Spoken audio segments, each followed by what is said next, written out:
Good morning, everybody. It is 9 a.m. in Atlanta, and I promised you that I was going to be here with Miss Trinitee Stokes. Woo! Hi, Trinity. I am so excited to be here with you.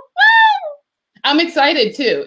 We haven't seen each other since 2019 in November. I know that's like so long ago. So much has changed in the Yes, world, but Kenya is still my home. That will never change. that will never ever change. Never. You are a Kenyan at heart. Yes, Kenyan resident Utatu in the flesh. So, guys, let me tell you something. I think one thing that you don't know, most of you are just confused right now, I'm sure, because Trinity is a Kenyan in Yes. her heart, in her head. Everything about her is Kenyan. Yes. So I tell you, this is so funny to me because I said you have your name on as Utatu Kenyan resident ambassador. Yes, that But is But most people know you because you are the unstoppable actress and you are an author, yes. you're a singer, Yes. you are a fashion designer, Yes. and you are 14 years old. Well, 14 and a quarter right now. You are 14 and a quarter. No, By maybe 3 quarters. Don't you have a birthday in a month? It's actually 14 and 3/4 because my birthday is a month away. Yes, you definitely do. And most of you know Trinity because she stars as Tamika Brown Yes, that is on, me. on Mixed Dish Yes. on ABC. Yes. And then I think everybody who knows you in Kenya knows you because you were on KC Undercover. Yes. Years Yeah. and years and years and years. Yes, that is But true. you're only 14, and we say years and years and years and years. I'm only 14. I tell you, this is so funny to me because okay, we have an echo. We have an echo. There are two Shingazis in the room. Oh, Two. so you're going to show off all your Kenyan today. Oh, all of my Kenyan. Anything Kenyan you will show off. You started with your name. All things Kenyan. I have my rap with me. I mean, everything's Kenyan. Yeah, we got that at the market, I think. Yes, I have all of my raps conveniently hung on my door and I keep them and I wear them. Probably need to wash them so they can still be Kenyan. But I want that Kenyan smell. You know, smells like the outdoors, the market. Yes. I have my Kenyan earrings from Kazuri Uh-huh. all the time. You know, I'm keeping the African spirit alive. You are too crazy. Do you remember how you got the name Utatu? Yeah, if I remember correctly, we were with our driver in the car. Correct. Yes. And I was talking about my name, and I was like, I need a Kenyan name. I was like, I came all this way. I need a Kenyan name because I'm Kenyan now, and I just need a Kenyan name. So we asked the driver like what my name would be in Swahili, and he said Utatu. And then I was like, what about my middle name? And then, of course, you know, we picked a tribe. So my name is Utatu Hakima Aweno. That is the name. Awino. And the reason why you got the name Awino is because you are the ambassador, global Goodwill ambassador for an organization that I love called Read Across Africa. Yes, that is it. I'm so happy to be able to be in partnership with you, with Read Across Africa, because it's such an amazing organization. And I love books, as you know. I read them all the time, probably too much. Yes. But just being able to provide the gift of reading and learning everybody in Africa, starting off with Kenya, our home. Is the journey that I'm really excited to be on with you. Yeah, that's wonderful. But I'm going to go ahead and say you have all these people coming on. Eva is on saying good morning. Rebecca is on saying good morning. Guess who's? Ron Stokes is on saying good morning. Dad! Good morning, Dad. Pauline Amimo is my childhood friend. She's like saying good morning. And your dad is like, what a driver. The one thing about them in Kenya, they were just so shocked at the way we drive. Oh my gosh. I mean, the reckless driving was amazing. And no one was getting in wrecks. No cars had dents. Nope. Everyone was, intact. Yes. Seatbelts were worn, so that's good. But I mean, it was just crazy. It was crazy. So I think, fun fact, I think my dad has tried to capture the Kenyan driving spirit. Sometimes he drives a little wonky. So Yeah. I think he's trying to channel his inner Kenyan as well. That is too funny. And guess who's on? Who? Hey, DeVille Johnson. Hello, our fantabulous photographer on our journey to Africa, as well as my super cool uncle as well. Exactly. And he says, oh, yes, I remember the driver. Oh, boy. I don't think I'll ever forget that driver. But the funny thing is everybody drives like that. And it looks bad when you're in your own car, but other people are doing the same thing. It's terrible. Yeah. It's like, it feels wrong. Can anybody, what is the driving test like? Oh, that's the question. Let's not even talk about that. What is the driving test? That's funny. What's so funny? Most people ask me, how did you meet? How did you meet Trinitee? And it was, to me, if you ask me about that meeting, it was truly divine. I think so. We were at a conference. We were at a Lisa Nichols conference. I was there with my mom. Fun fact, my mom was saying that she was going, and I was like, well, I want to go. I was like, we're going. I'm coming with you. And I was having so much fun that day, just learning everything. And then I believe you stood up and you said that, you were from Kenya and you were doing this library with books. And I was like, Mom, I felt so bad for her leg because I kept hitting her leg. I was like, Mom, she's from Kenya. I want to go to Africa. I have maps up on my wall. I need to go to Africa and I love books. She was like, well, go talk to her. So I went up.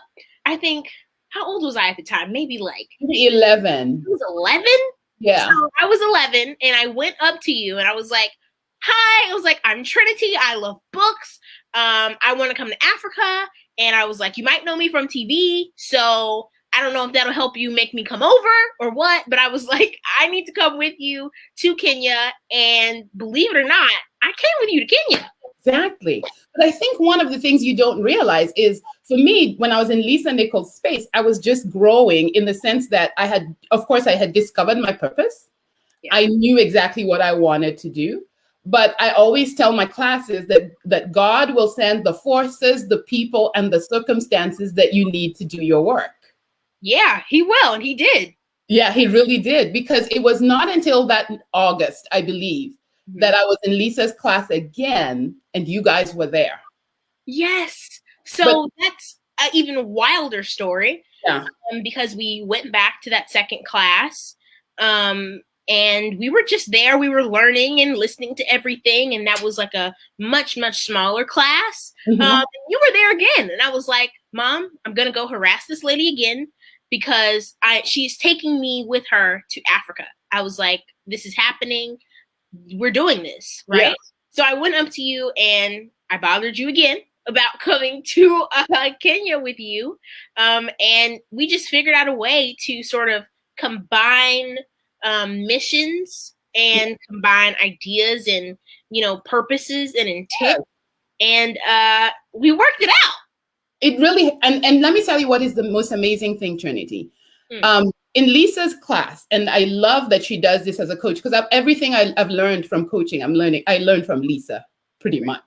And what she does is when she has a classroom session, every day they rearrange the room. So you never sit in the same spot again. Isn't that amazing? What you don't know is the day I walked into the room, I was the first one in, and I started looking all over because I was not going to be in the same spot as I was the day before. And guess what? I was in exactly the same spot. And your name was in front of mine. Your seat was in front of mine. Yes.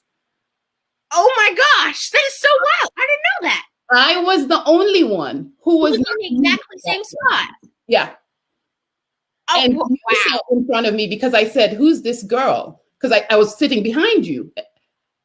And that's how God ordained this was. Oh my gosh, that is so wild. I did not know that. Right. It's And then so cool. yeah. And then my niece Lena, when you got up and talked, and I was like, oh my God, this girl is amazing. All I remembered is you said something about being not unrecognized. It was a big word. And I was like, she's 12. I love using big words. They're so much fun. And I'm always learning big words. My mom is always telling me, learn new big words. And I'm like, okay. So I learned a big word, and I guess I use my big word. Yes. And that day I remember taking a picture. I sent it to my niece Lena, and she's like, where are you? Because apparently I was in the presence of a star. She was like, where are you? Because she wanted to know where I met somebody that she knows from TV. So it was really amazing. But I think one of the things most people want to know, and before we talk about your amazing parents, and I think this will connect you to that, is you started acting when you were 3 years old. Yeah, I started acting when I was 3. So it really all started when I was watching That's So Raven, and I was 2. I was watching That's So Raven, and I said to my mom, hey, I want to do that. I want to make people laugh. At 2. So then the next year at 3, my mom was having a stage play, and she made a role for me at the end of the play. And I went on stage, and I really fell in love, right? And I loved being able to go on stage and being able to make people feel whatever it was that my character was feeling.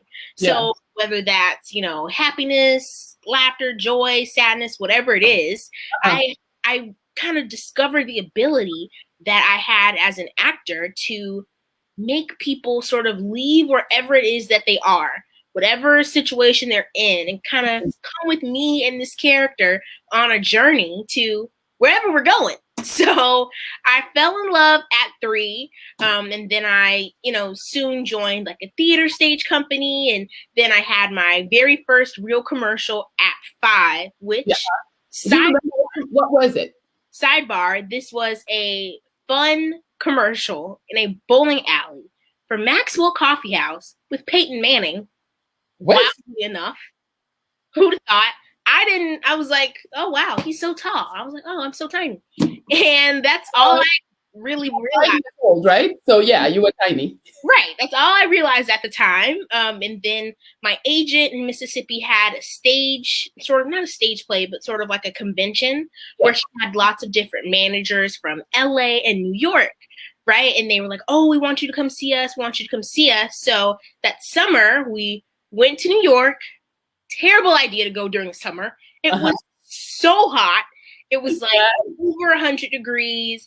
It was like sticky hot, right? So it was terrible, bad idea. And I did not book a single thing while I was there because they said that my Southern accent was too strong. So it was either LA or New York, right? What? I know, right? You a Southern Belle. I thought it was like a cool little, hidden gem there. Yeah. But at the time it was a bit much, probably. So it was either LA or New York, and New York didn't work. So we said we were going to LA. So we prayed about it, and God said yes, that we were going to LA.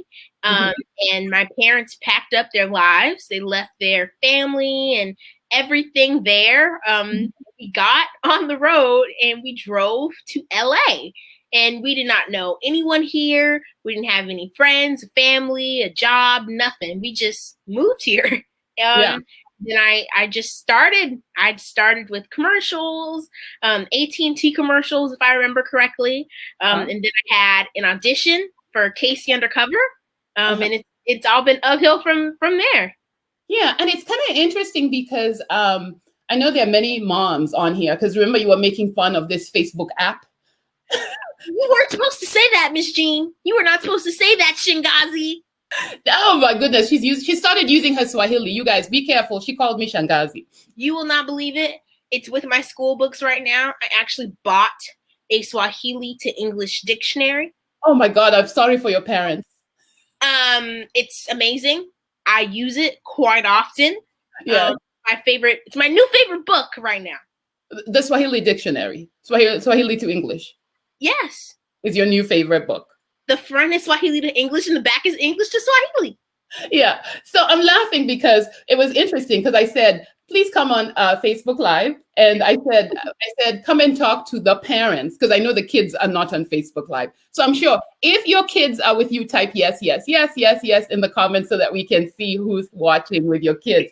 But I know this is not the place where kids hang out. But today you're going to be talking to my friends and Yeah. parents. And part of the reason is because we want to make sure that there's an understanding. A lot of the parents in my class wonder, how do I raise a conscious child? What does it look like when I allow them to be free? You're talking about your parents going to LA, your whole family moving to LA for you. Did they interrupt their dreams? Yeah, they really did. It's so wild, now that I think about it. It's just like, wow, my family really just dropped and left everything on a whim of faith, that God was really going to make a miraculous way for us here in LA and, put me on the big screen. Yes. And the journey wasn't all that easy Uh-huh. because first year here in LA, it wasn't really going all that well. I wasn't really booking anything major. And I was like, okay, what is this? What are we doing here? And then right when it was our anniversary of moving here, which Mhm. is August 12th, I believe, Uh-huh. that was when I booked Casey Undercover on our anniversary. I found out I booked Casey Undercover on the way home Uh-huh. from a commercial shoot. Let me tell you Yeah. about the commercial. Okay. The commercial was for broccoli. It Okay. gets worse. It gets worse. It gets worse. We were eating the broccoli in a waffle cone. What? A waffle cone. Oh no. You needed to get Casey undercover on I that. needed that. I was like, what? It was so wild. But it was so crazy because that day after shoot, I was like, okay, something is up. Because when my mom tells my dad something that he's not supposed to tell me, sometimes he gives it away because he starts laughing, right? Or he gets all like this funny little smirk on his face, right? And he's been doing this for years, so I know when he's doing it. Yeah. And some orange fell in his backpack while I was shooting. And he was just sitting there eating the orange because we love oranges. Uh-huh. He just had the smirk on his face. And I'm like, Dad, what is it? He was like, oh, no, it's nothing, it's nothing. And he was on his phone. So I'm like, okay, I know he's texting mommy. I know he has some information that he is not telling me. Yeah. So when we got in the car, we were walking to the car. It was this lovely little tree-covered street, My dad was all crying. I'm like, okay, what are you crying over? Like, what happened while I was gone? Like, come on now. I know it wasn't the broccoli that made you cry. Right. He was like, oh, it's nothing, it's nothing. And then when I walked in the house at home, my mom was crying. I'm like, okay, do I need to put on my black? Like, what happened? Right? I was just so lost. Yes. And then they told me that I booked Casey Undercover, and I'm like, no, duh, everybody's crying. Yes. They were trying to keep the secret, but it was rough. Do you remember going to the audition and wanting it? Yeah. I always have this sense of I really want it, but this audition, it just sort of stuck to me. And I knew that this audition was going to be different because I was not initially supposed to have the audition at all. Okay. Because my manager was saying that, you're too young for this because at the time I was 8 and the casting said 10-year-old. So usually when there's an age bracket for a casting, they want it for a specific reason because of hours you can work and school and all different types of things. But my mom was like, no, she's getting this audition. She is going out for the audition and whatever happens from that. But, not to disbar me from going out to the audition just because I wasn't old enough. Right. So, like, this is new. Like, this has never happened before. So I went out for the audition, and the casting director, who I still love to this day so very much, she was so nice. And I'm like, this is weird. Casting directors usually are not this nice. And she waved to me when I was walking out, and I was like, okay, like that's fishy. And it was weird because when I was in the waiting room, I saw all of my friends at the time sitting there in the waiting room going out for the audition. Yeah. And I always hate seeing my friends going out for the same audition, seeing them because I want to talk. Yes, but you're here for a reason. Exactly. So I was like, I went to go sit in the corner because like I can't talk to you right now because then I'm gonna mess up because I'm an actor son, right? But we can like totally talk afterwards, but like right now I'm trying to get my actor son, right? So I was like, okay, so I'm seeing all these people I know, the casting directors being really nice, they had no notes, nothing. I'm like, okay, this is weird. And so then I went through a couple of different rounds of shrinking the pool of people. And then it was like at the last 3. Yeah. And it was at the top of the Disney building. It was 21 floors and going up this big, long elevator and sitting there and seeing all the, merch from all the iconic Disney shows and everything. And I was like, OMG, like this is so cool because I grew up on Disney. So where all the people are, all the executives was like, oh my gosh. And then I went back there for the screening. And this is where, they chemistry test you with either the star or the 2 main stars of the show. Yeah. And I tried my hardest not to think about the fact that I was about to be screen reading with Zendaya. Yes. And I was like, okay, I know this material because I've been using this material for the last 3 rounds, right? So I'm like, don't get creative, don't change anything, stick to the stuff, right? Yes. And I was sitting there and the 2 other girls were sitting across from me once we went back. And they were just staring at me all hard. And I'm like, hey now, let's not get, attitudinal, right? We're all sitting here, same goal, right? So we can all be friends, right? No matter how this outcome is. Yeah. And they all went in before me and they all came out and they sat back down and they were like, oh, good luck. First off, I don't believe in luck because I have God. So why do I need luck? Listen to that. First of all, I want you to hear that. Say that again. I don't believe in what? I don't believe in luck, even though it can't be convenient to say, but I don't believe in luck because I have God, so I don't need luck. And I was like, everybody in the back, the front, the side, everything. And I was like, okay, super weird, super full of attitude. We're just going to pray about this and just leave me alone and let me be in peace. And when I went in for that screening, I was like, oh my gosh. I was like, all the thoughts were flying. I was like, this is crazy. This is like my big moment. And I was like, just stop thinking, right? Just stop thinking and just walk in the room because you don't want to get lost. So just walk in the room.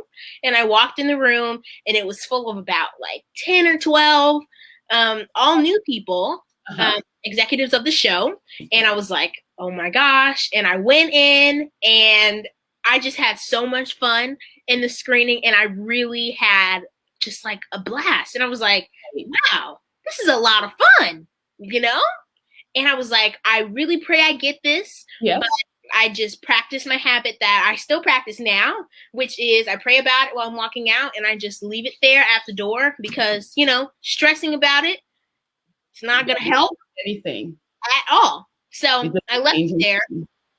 And it didn't take long after the screening for me to book it. And I was like, oh my gosh, like this is crazy. But I tell you, Trinity, you say that and everyone's probably saying, my goodness, I'm sure this is what's happening, is you sound so mature, you sound so well-grounded, and they haven't met your mother. I know. I met her. I was like, this lady is not a joke about her daughter. Oh no. And I remember the first day, it wasn't our first visit. We get to Nairobi. We had an event on Sunday, and then we had one on Monday. And on Tuesday, we were at International School of Kenya. And I remember Alice and Alice was the fabulous. Most people have met Alice. I did a Facebook Live with her. And Alice and I, at the end of the day, we were like, we cannot be stars. It is exhausting. We were like, we are tired. You are a star. You are Africa's life coach. You have to be a star. No, we were talking about people who are on for like a whole day.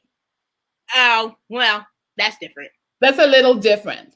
And I think the one thing that we've got to say about your parents is that the testament is that they are whole people first. Mm-hmm. In order for you to do this, you've got to be whole first. In other words, you've done your work. You know who guides you. You know what you believe. You know whose you are. Yeah. And then you can do the work. I totally agree. I will definitely give my parents this wholeheartedly is they are super nice, kind, amazing, gentle people. But they, as you said, they do not play about this at all. They will bring out the nunchucks and go, right? They do not play when it comes to me. And I have learned the value of that as I get older. Yes. But they make me take breaks, you know, because sometimes I think I can go harder than I can. Yes. And longer than I can. So they always make sure that, you know, I'm taking breaks and I'm not doing too much at one time. Because I love doing different things at the same time. But they make sure that I'm keeping up with my studies and I'm still making time to see my friends and all different things that, so I don't lose, you know, my childhood because I'm still a child, I'm still a teenager.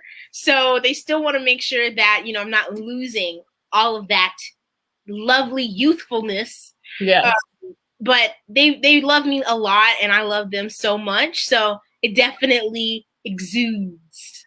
Yes, I tell you. And Felicia says balance is the key to life. I totally agree with that. Because I think even when you were in Kenya, I was aware that it was a lot. But Alice, I remember Alice, who was managing it for us, the one thing that she said to everybody is, remember, she is 13. Remember, she is 13. I mean, if she said that probably 36 times in a day. Remember, she is 13. I feel like it's important, you know, for people to remember.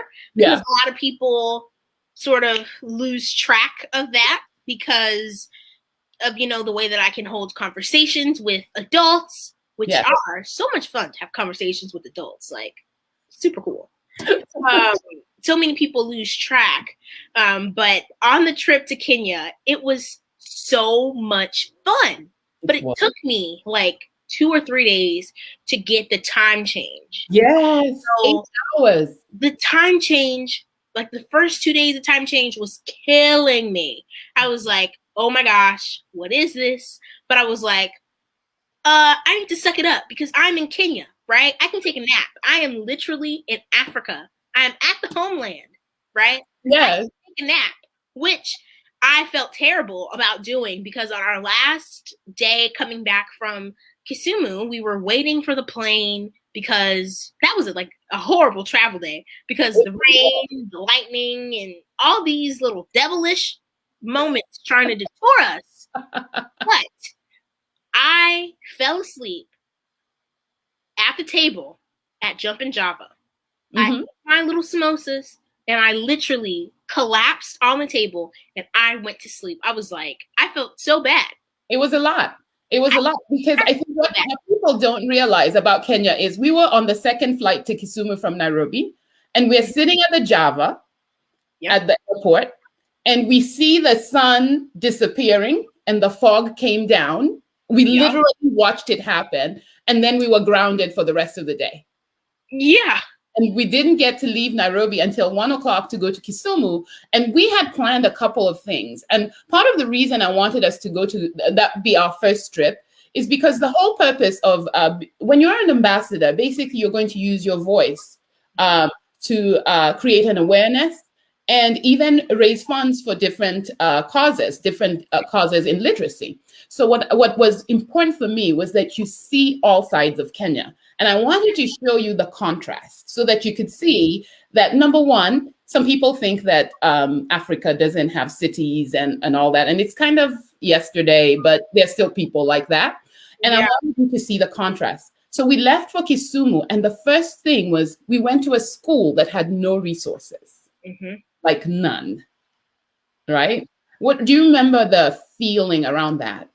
I was like, I feel like for me, I was really shocked because when you're in Nairobi, you see like how they're able to pay for everything with one app.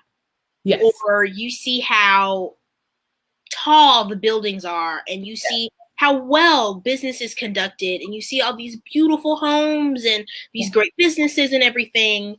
It just seems like it doesn't even make sense. Yes. That there are people who don't even have a standard learning ability in their schools. Yes. And it's like, well, this isn't fair, because a lot of times people don't know about it, so they don't know there's a problem. So that's why, like you said, I really wanted to make sure that I saw it for myself. Yes. Because people need to know more about the things that are happening in their own backyard.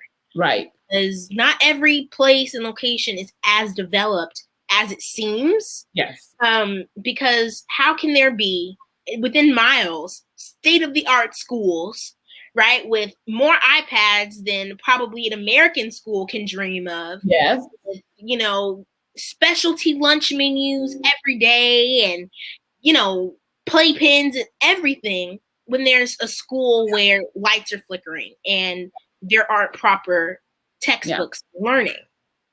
Yeah. So that really fired me up, because I love a good challenge. And I really saw like a good fix, because all you need to do is educate people. And when you educate people about a problem, then you're able to start putting together the little blocks that you can to fix it. Yeah. Fix the problem. And I think that's something that I was really excited to do when I got to Kenya. Yeah. And I think it was really interesting, because when you meet the kids in the classroom, and I think Kisumu was good for you, because nobody knows you in Kisumu. They don't have television. They didn't know who you were. Because I think the difference between that and being at an international school of Kenya is that at International School of Kenya, they're watching you on TV and they need an autograph. The most important thing. But I think when you were in Kisumu, you were able to be present, because when you look at that, even in the United States, we have the same problem. The disparity in education between the wealthy and those who are not. It doesn't look, it's not at the same level of poverty, but poverty is poverty. There. It works in your mind. It's there. And I definitely think that physical poverty is just as, if not worse, than poverty in your head. Because if you move to a better school and you move to a bigger house and you have all these luxuries that everyone else has, then in your mind, if you're still operating there, then you're not going to fully activate everything that you have access to now. Because in your head, you're still thinking, well, why do I have this? Or I don't need this. Or I used to live life without it, so why do I need it now? Yeah. But in reality, it's just like, these are standard things that everybody should have. Everyone should be able to go back to school shopping and get new school books and, all of these little things that people think are so primitive and are so basic. It's like the basic things are missing. Yes.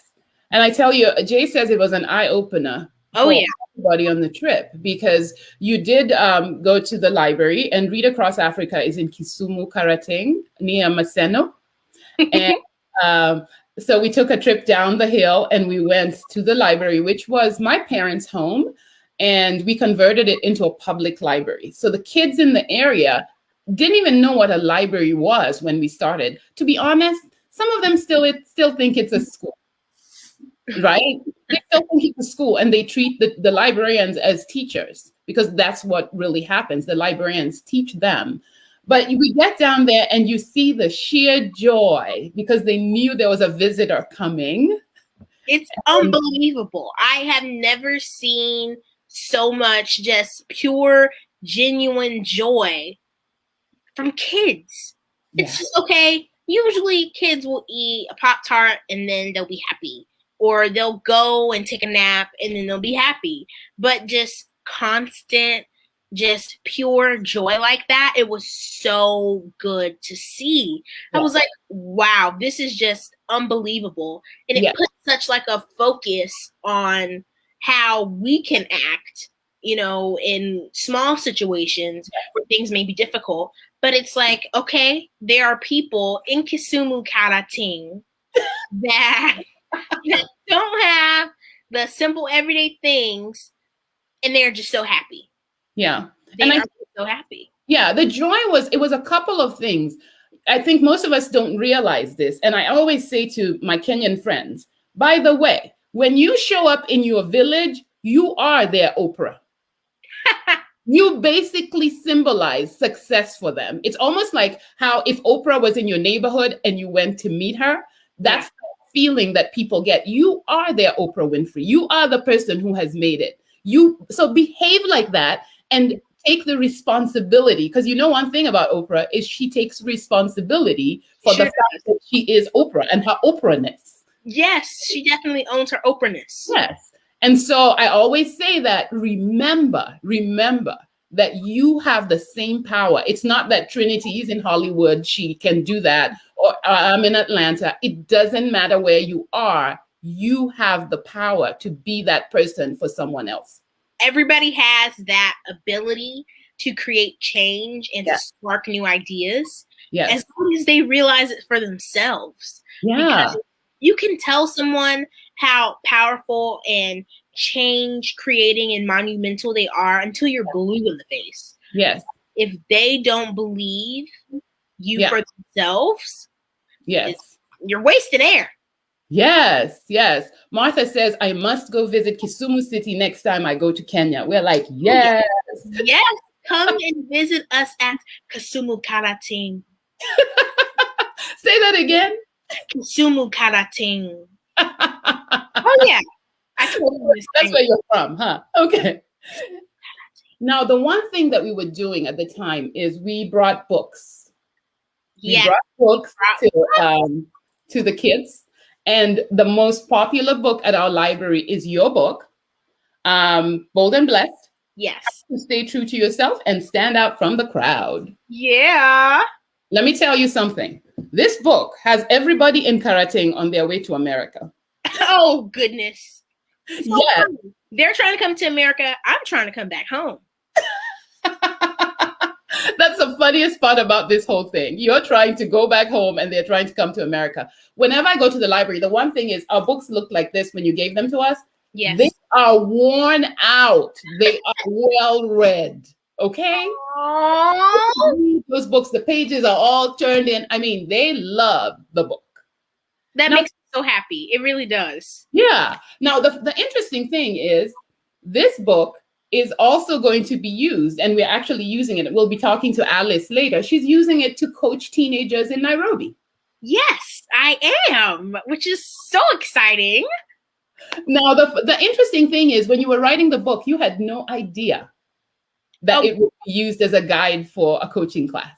Oh, no. I don't know why I didn't think of that. But I guess I just had not had the gene effect on my life yet. But I was just thinking, hey, you know, I'm writing a book. I love books. At one point I struggled in my self-esteem and my body image, and now I overcame it. So now I want to share this with other kids and teenagers around the world, so that way, you know, they can overcome this for themselves, because it's not a very talked about topic. And it's definitely not something that's talked about with compassion and love, really ever from a youth perspective. So I was like, okay, I'm writing a book now, and this is fun. And I have family photos and fun questions at the end and all these different things. But the last thing I thought was my book was going to be used to teach kids. I was like, and better yet, at home in Kenya. Yes. I tell you, I think the thing that has come out of it is that people look at your journey, and it was a way, the way you talk about your life is showing what your gift is, and then showing what you have done with it, and showing that you're still a regular kid. Very. I think that's the part that a lot of kids resonate with, because one of the things they say to us is, oh my God, she's so cool. Oh my God, she's so cool. Right? And kids think that you would be a certain way, and then they find out that you're just a regular girl, and they love that. It's so similar. Sometimes I remind myself, it's just like if you were the star of your football team at school. Yeah. It's just like that, you know? Yeah. For me, I still have to wake up and make my bed, and I still have to clean my room and do chores and all these things that I don't want to do and try to get out of, but I still have to do just like everybody else, unfortunately. But I mean, I do all the normal things. I go hang out with my friends and all the simple things. So I think that's something that is really important for me to remind people and to remind myself, is that it's just a gift that God gave me. And I definitely want to make sure that I use my gift for the right purpose, and that I use it to the fullest. Yeah. Now, Jane is asking, what's the recommended age for the book? Okay, here's a kicker. The recommended age for Bold and Blessed is age anyone who wants to learn. Yay! Bold and Blessed it's actually funny that you asked that, because we never actually told our publishers what the age was for this book. Yeah. Because everybody reads Bold and Blessed. Everybody can read Bold and Blessed, as long as you have an open mind and you're eager to learn. Yeah. Because there's something in Bold and Blessed for everyone, you know, whether it's the Q&A that I answered after each chapter, or even if it's something like in the reading. So I say the age is anyone who wants to learn. Yeah, because I remember Alice was using it to prepare for her class, and she's like, everybody should read this book. It's for us as well. It's the same struggles. And I have a friend named Joanne, and she teaches a class talking about the inner child. And some of the stuff that adults are dealing with comes from childhood.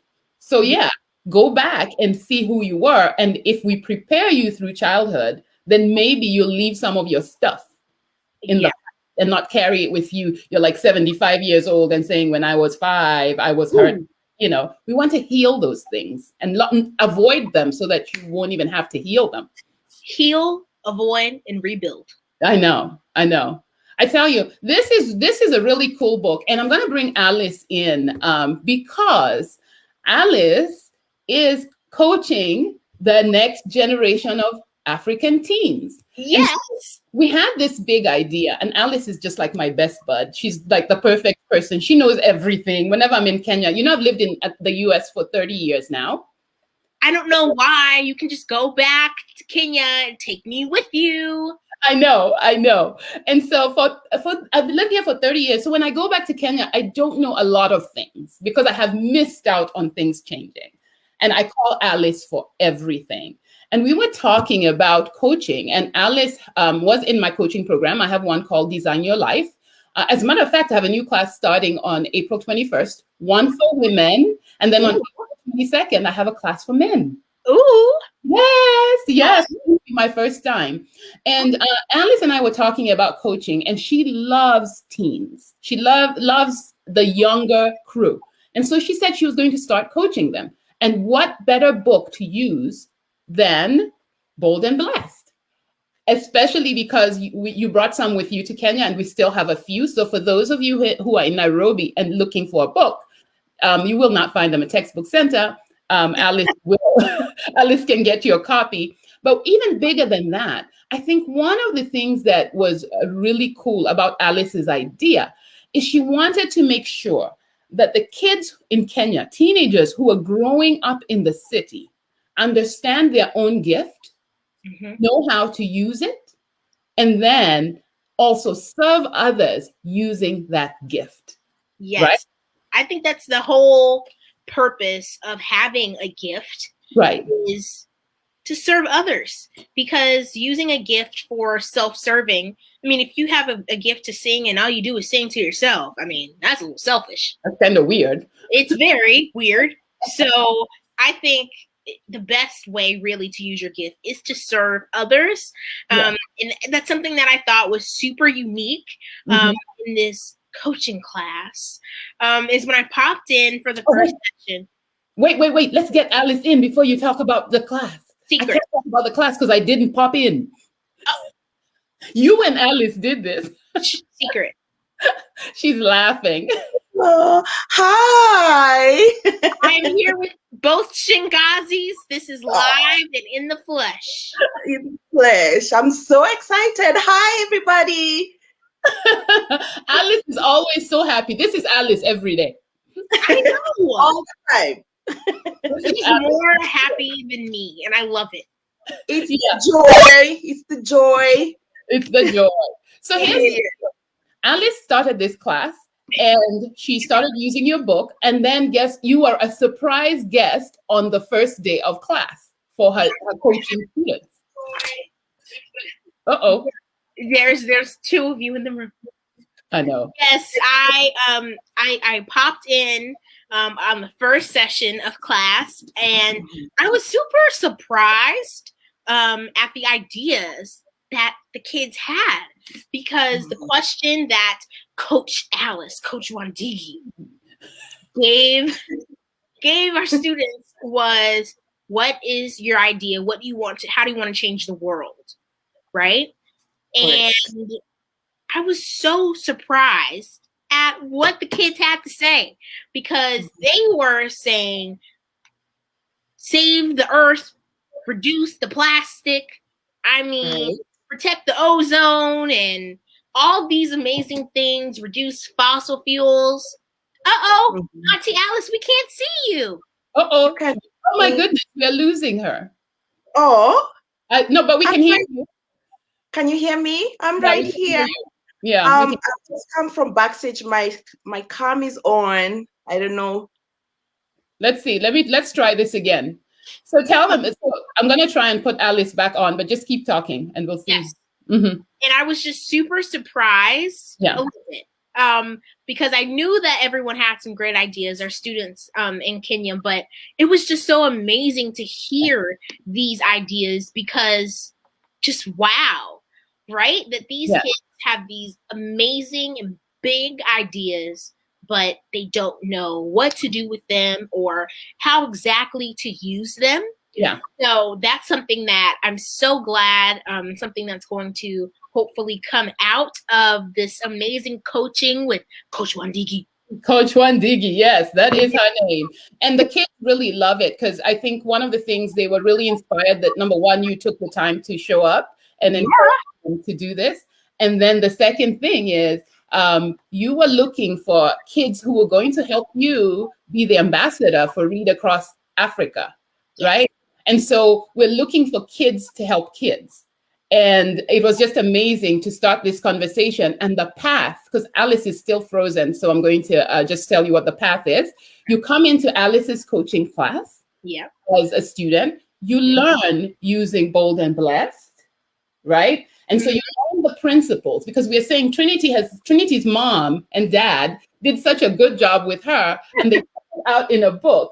So let's use this as a guide and a template on how to be this person, right? This great person that you are. And then once you finish the class, we say, hey, there's a service project that you can join. And you can join Read Across Africa and become an ambassador, so that you're using your gift and your voice to speak up for the next generation of teens, kids who are just like you, who don't have textbooks, who don't have iPads, who don't have the resources that you have, and make sure that you are speaking and advocating for them. And that was the amazing part. That's an amazing path. I'm so excited that we were able to troubleshoot the path and make the path work, because what better way to improve the quality of life of our kids in Kenya by having our kids in Kenya helping our kids in Kenya. Yes. I will say I listen more when someone close to my age or my age tells something, because it has been done plenty of times where my mom or dad has said something to me and I didn't quite get it or didn't listen. Yes. And someone who was a young adult or an older teen told me, and I was like, oh my gosh, they're genius. Yes. And my parents were like, we just told you that. But I mean, it works better. It sinks in deeper when someone your age is telling something to you. Right. And being able to have some amazing, groundbreaking kids in Kenya doing some of the work to improve the way that our kids are living is amazing. Yes. And so I'm going to bring Alice back on. There she is. There we are. Hi. Oh, hi.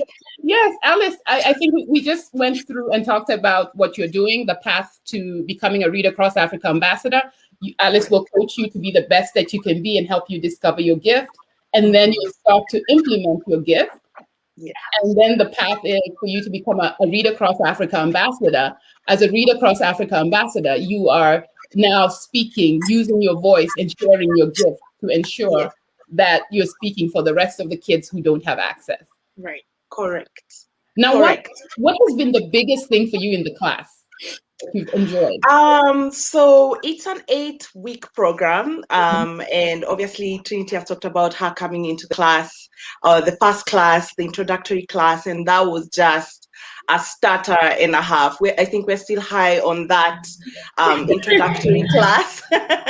But what that did for the kids was the inspiration to know that the kids are reading a book. Some of the kids, the oldest kid in the class is 12 years old.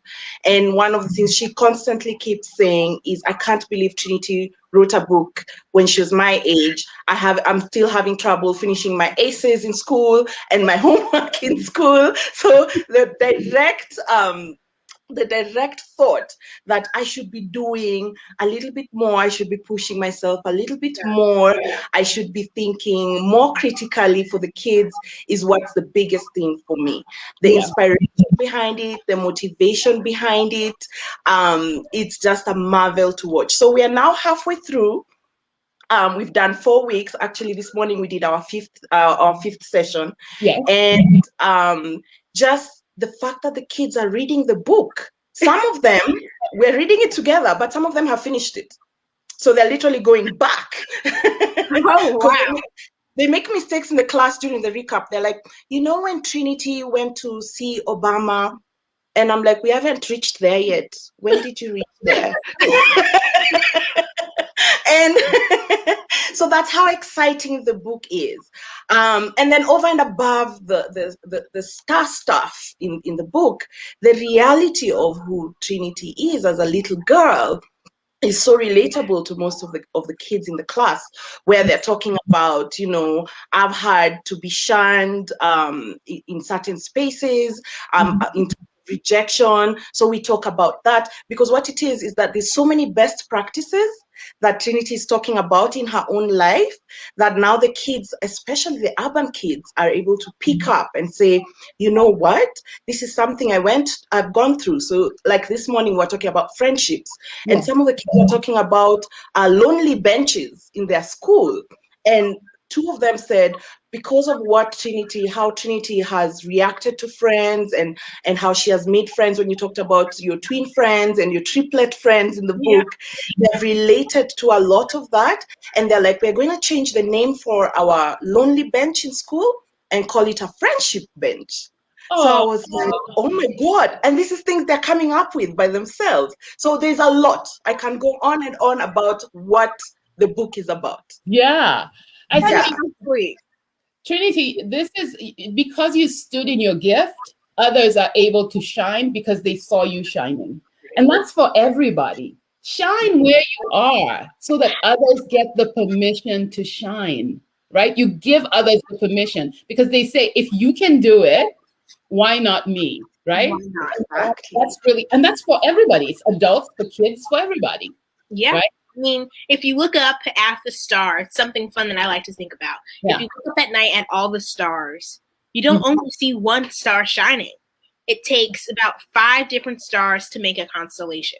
So it takes a lot of different stars to make some change. So we need to get these stars up here Remind shining. us again how old you are, Trinitee. I am 14 3/4. I think I ask her this all the time. Yeah. Remind me again. I keep forgetting. Who says things like that?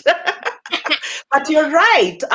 It's true. You have given permission. Both you and Jean are correct. You've given permission for the kids to shine. The injection of the critical thinking within the class is that now the kids are actually talking about aspirations that they have. They're writing it down and saying, these are the dreams that I have. Their parents are getting shocked. I'm getting feedback from parents saying, my child talked to you about that? So they're serious about it? Oh, okay. And it's a snippet because my coaching ethics means I can't talk to the parents about the details of what we're talking about with the child, but me coming back and saying, please encourage your child in this space. Please make sure that you look for little pockets of opportunities in this space for your child. And the inspiration comes from your parents as well. Because I realize as much as I'm talking to the kids, there's a lot of best practices by your parents that are applicable to the parents of my kids. So it's so well-rounded. It's so fantastic. As in, I told a friend of mine this morning that every time I come out of the class in the morning, I feel like I've come from church. And it's true. It's like another dimension just to hear kids and just to see them being inspired. And then we had a session talking about volunteer work because you've talked about putting your hand in the spaces where you're helpful to the less fortunate in the society, in the community. And that's where this conversation now is moving to, because we are now discovering our gifts. And I love the fact that you're not just one thing. You're an actress, you're a fashion designer, you're a singer. I think in the class, one of the kids was like, could you sing for us? And imagine Trinitee actually sang in the class. It was just like, oh, it was so amazing. Like she just called upon, could you do act 1 of Casey and the Cover? And she probably would have done it. That'd be so funny. You'd have done it. You're so ready to do, and that's one of the things that I want the kids to be inspired with. That yes, here comes somebody you admire, but did you know that you can actually do the same? Did you know that you can actually even exceed? Because what you have done is you've shown them, you've gone before them. You've shown them a way of actually being able to be the best version of themselves. So it's so exciting. So we are now moving into the next 4 weeks. And the bow on this whole coaching process is that you're a Goodwill ambassador to a noble organization, Read Across Africa, which I'm also very passionate about.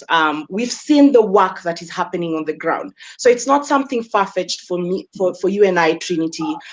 We have seen the work that is needed. We went there thinking we've taken some books, and then you realize they're empty shelves. And this is just one library. We have so many other libraries that we want to feed, want to put a book in every child's hand. And one of the thought processes for me in the coaching class that we are now developing is you get your coaching certificate. Yes, you are able to sit through so many hours of coaching, but now we want to think about community service. Mm-hmm. And community service comes in being involved in such spaces. So the children that are going to go through my coaching program, I want to inject in them the intentionality that you already have, Trinitee, that at some point that they are also being ambassadors together with you. You're the Goodwill ambassador, and they could be the Kenyan ambassador, where they are making sure that the literacy platform is being fed directly by their talents. So they're realizing these talents, and we're going to now figure out how does your talent directly impact your community. And as you said correctly, that your talent has to be of service. Yes. Yeah. Now, let me tell you what we have. We have a campaign coming up. Yep. It is called Shelf Love. Which is so cute. I think it's pretty So cute. It's called shelf love. We talk about self love. Let's talk about shelf love, love. right? So what the kids are going to do is this. They have identified their gift, right? Let's say you're a swimmer Yeah. and you're like, your gift. You know, this is what you live and breathe, right? So you're going to use your gift to raise funds. Maybe you're swimming or you're going to do 100 laps and you ask your family members to donate for every lap, right? And then you collect the money from your family members and your friends, and then you send that money to Read Across Africa, and Read Across Africa will make sure that we have enough textbooks to on the shelf so that the kids can come home and do their homework. Which is like such an amazing idea because like there's so many different ways that you can sort of do that and lace that cool fundraising. Yeah. Like you said with swimming, or because we are talking about Kenya here, if you want to donate for every lap or every mile you run, right? Because we Kenyans, we run. No matter what you do, we run. We run, don't we? And you know, I think it's so cool because you can ask, you know, when you're fundraising for a certain amount for a specific book that you want intentionally on the shelves. Because once you go into the library, you know, there's a sense of pride that you'll be able to feel because it's like, wow, I did some work. And now other people are going to be able to benefit from my work. You're going to be able to read my work, which is super cool. Yeah. And I tell you, it is so amazing that number one, you can just decide that I'm going to do first grade textbooks. Maybe you say mathematics, 500 shillings a book, which is like $5 or 700 shillings a book. And then you say, I'm going to do 100 books. And so whatever you need to do to use your gift to raise that money. Some people will bake cupcakes. Some people will do just different things. And this is not just for Kenya. For you moms and dads who are on this Facebook Live, you are welcome to join Shelf Love. I like saying it's Shelf Love. Yeah, you are welcome to do that because during the COVID period, and let me just give you some context, our kids did not go to school for 9 months. And they were not homeschooling. They don't have computers. They don't have access to anything. And they were hungry. When the library opened in January, our librarians were like, I don't know that we can keep this library open because we cannot socially distance. There were so many coming back because they missed it that much. Yeah. And the toughest part about it for our kids is they didn't have the textbooks, so they couldn't advance in their work. Right. And that will never happen again. Ever. Because now with Shelf Love, we will be able to make sure that there are plenty of textbooks that, you know, each student with their gift has to go around. You know, because yes, this is a campaign to Read Across Africa, but it will also teach the students to be able to use their gift in the field. So they'll be able to come up with new ways to take this when they get older and finding ways to use this for causes that they love as well. But it's just so cool finding different ways for people to be self-sufficient with things that they love, with causes that they love for their gift. Yes. Now, you have one last big idea. Alice, I'm going to mute you for a second. No problem. Trinity has one last big idea. Yeah. I do. I have one last big idea, of course, because, you know, I have had the gene effect on my life. We're always thinking of big ideas. So our newest big idea, our newest venture is going to be the Dream Institute. The Dream Institute. You have to say it a certain way. It just gives off like the perfect ambiance. So the Dream Institute is just that, a Dream Institute, where it's going to be focused on teaching students to take their dream, make it a reality, and find out ways that they can take this dream. Now that it's reality, what are you going to do with it? So I think that's the part that it can really get tricky, or sometimes people get stuck is, okay, I have this dream. Now, what exactly do I do with it? So that's where the Dream Institute is going to come in, and they're going to help you develop this dream into something that you can take out into the marketplace, into the field, or shall I say, into the SoCo. Now, the marketplace. That would be the marketplace. Hey now. Anyways. Trinity, do you forget anything? No. I write things down so I don't forget. Right. SoCo is market. The market. Yeah. So you can take your gift into the SoCo. And the Dream Institute is going to help you do so many amazing things, like teach you how to market your gift, teach you how to budget your gift, teach you how to fundraise, and even allow you to collaborate with other Dream Institute students to be able to take this dream and learn how to collaborate with it. Because in the world, in the SoCo, you will at some point learn how to collaborate with other people.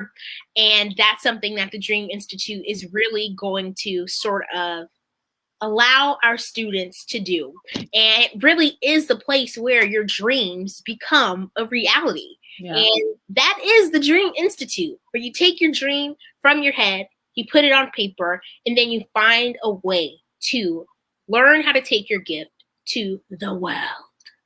I tell you, the one thing about it is you have said it. Yeah. And I know it'll happen. Yeah. Because apparently she stresses out her parents. I'm not going to call it stress. They're just like, they hear about Kenya like 17 times a day. Yeah. They probably get tired of hearing about it just a little bit. They just roll their eyes. It's so funny because when we're out and about, my dad will just be like, Utatu. I'm like, yes. Like, yes, Dad. And people are like, what does that mean? And I'm like, let me tell you the story. I tell you, you have your name. So here's Trinity. She went to Kenya. She found out how to translate her name into Swahili. Yes. And from that day onwards, we are not supposed to call her Trinity. Her name is Utatu. Let me tell you why. Because I am a Luo. She is a Luo. I am a Luo. You know, we had to make sure she pronounced it correctly, and so she does that all the time. It's so much fun to say. Mm. Oh, my God. It really is. So amazing. Okay. Now, before we go, you know, we've been talking for an hour. Sounds like us. Okay. Mm-hmm. I'd like you to do the Kenyan laugh.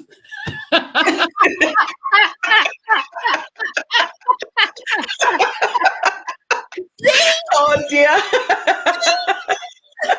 What is it again?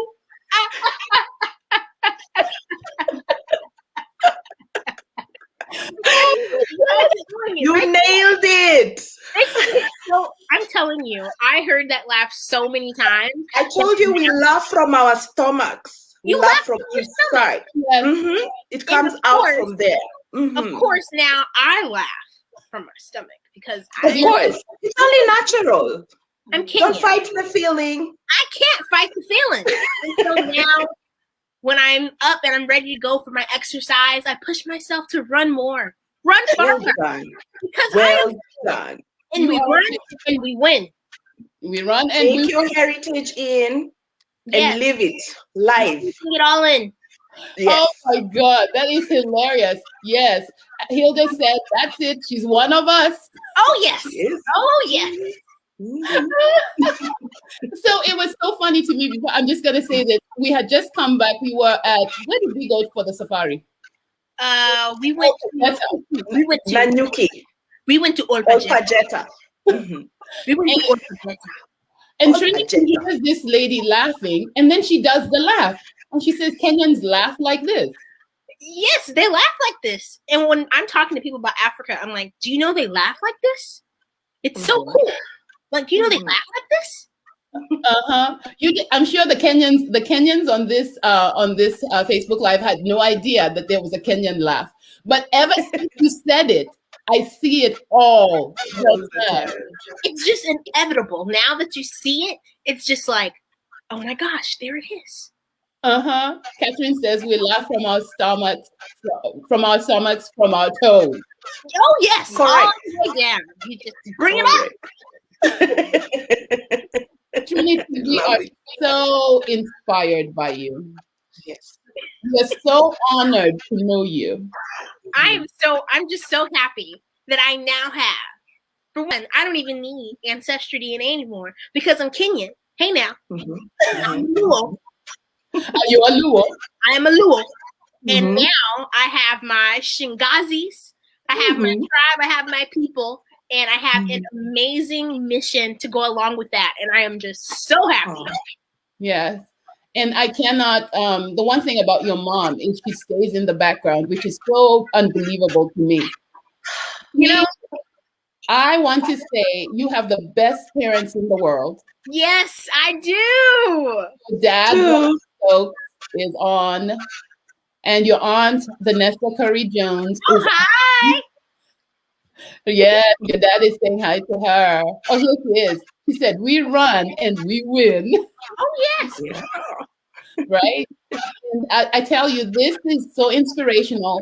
It guides parents to see that there's a way that you can raise a conscious child who is successful and yet as humble and as well raised as you are. And we are so happy to know you. We are so grateful for your parents for being so flexible. All those hours you would spend talking to media in Kenya and then come home and do school. But it was so much fun, though. Yes, I know. I don't want to come home and do school right now. I'm talking to my people in Kenya. Right. My Right. people. Your people. My people. So yes, kudos to your parents. Kudos to you for embracing your dream. Yes. And I thank you so much for being the voice for our kids in Kisumu, because they need a voice. And remember, since last year, we have a library now in Kindu Bay. Ooh, I like saying that. Kindu Bay. Kindu Bay. Yes, exactly. That you said it like a little. Kindu Bay. Kindu Bay. Right? And then we also have a library in Bondo. Bondo.